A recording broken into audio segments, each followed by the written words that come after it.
Yeah, I think we got a lot of energy from Haley.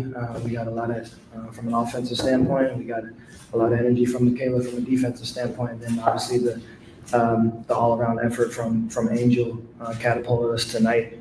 But we just got great contributions all around. We stayed with it. We didn't overreact to the runs that Connecticut was able to go on today, and I think that's kind of what the poise is what kept us in it. With Angel, not just the sheer contribution, but the sparking you guys to that finish.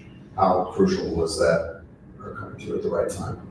I mean, I think she came through the entire game, and so from whether it was defending, whether it was facilitating, whether it was rebounding, whether it was scoring, she was getting to the free throw line, she was drawing contact, and she was creating a lot of congestion in the paint where she was able to find shooters. And so she was great across the board tonight, and we needed every bit of it.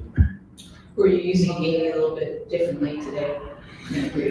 No, I think what we did was just have her in with another ball handler. We tried to keep 2 ball handlers on the court at all times today. And so that ability to kind of pick and choose when we wanted Ariel on the ball, when Rachel was in, and Haley on the ball when Ariel was in, just kind of mixing it up a little bit. But I think our spacing allowed Haley to get some downhill looks and opportunities into the paint where she was able to find players, and she was able to create shots for herself as well. What steps do you think were taken over this week, New York, Atlanta, and now here, as far as you guys' progression?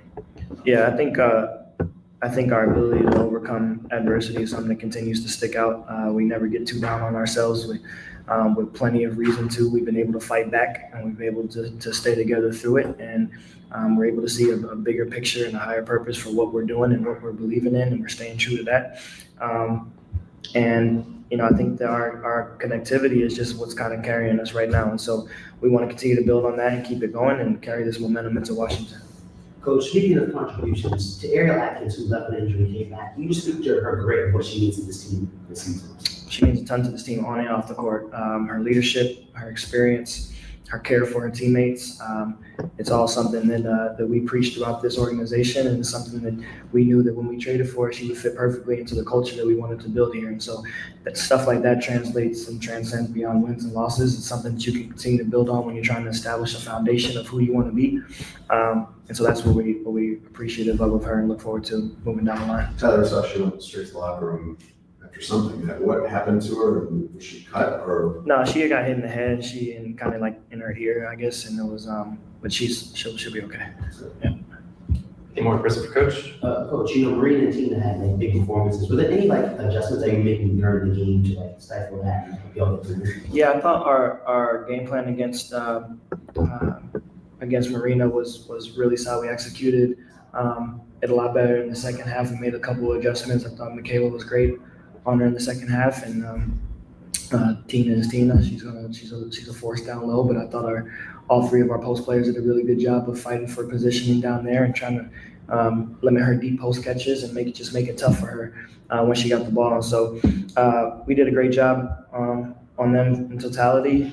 They kind of got off a little bit in that first half, and we were able to adjust and correct those things. But I thought it was a great all-around effort from our team.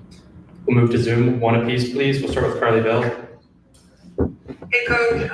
Your bench really stepped up today with everybody across the board contributing, but specifically Elizabeth Williams was able to do things that may not have come up on the stat sheet. What growth have you seen out of her, especially in these last couple games, that's kind of been a good presence and a calmness for your team to have? Yeah, it's been less growth and more of who she is and who she's been. It's the consistency that she brings. She does things every night that doesn't show up on a box score, and so that's where her value is for us. She's another locker room leader, but she's someone that leads by example on the court as well. So it's the little things when it comes to setting screens and rolling hard and drawing attention and being a willing passer out the low and high post and defending. Like she's someone who is very consistent and a consummate professional in terms of coming to work every single day with a job to do. And I don't run many plays for her, and so she does that willingly because she knows that it has a big impact on this team and on her teammates, and I think her teammates really value and appreciate that aspect about her.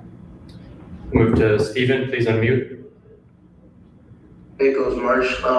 It seems like your big spacing and the respacing and the cutting has been like really impactful and effective, especially when there's a guard paint touch or a short roll touch. Can you just speak to kind of the detail and intentionality that's gone into that part of the spacing in particular? Yeah, I think with Sloop being out, we've become a little bit less of a ball screen oriented team and a little bit more playing through our post. And so, but I think I've said it from day one. I think the best attribute of our bigs is their ability to pass and the willingness to pass. And so whether that's on high-low opportunities or whether it's driving into the paint and finding their guards and their shooters out on the perimeter, I think that the spacing is key to create those opportunities for each other and for our guards. And so they've been great at that. We'll close out with Christian. Please unmute. Hi, Coach. Christian Winsider. So today, Kia Nurse is perfect from behind the arc. Ariel Atkins shot well from 3-2. Do you think that was a big part of why the spacing worked today? And if so, how can you get your three-point shooters in that position to knock down those shots to kind of create that spacing into the next couple of games? Yeah, I think today was a matter of shots falling at the right time. It was able to stop a little bit of momentum on Connecticut's end. I think that Kia has had and taken good looks all year, and the shots just haven't fallen. And so we haven't overreacted to that. We knew that at some point they were going to fall. We want her to continue to be confident, taking open shots and not forcing. But I thought she did a good job today of just letting the opportunities come to her, and she was able to knock them down in big moments. And so, you look at this box score, and she only played 16 minutes, but it had less to do with what she did or didn't do, rather, and just more off of a feel as we kind of got going, got a lineup that we were kind of flowing with from a defensive standpoint with Michaela and with Haley in there. So.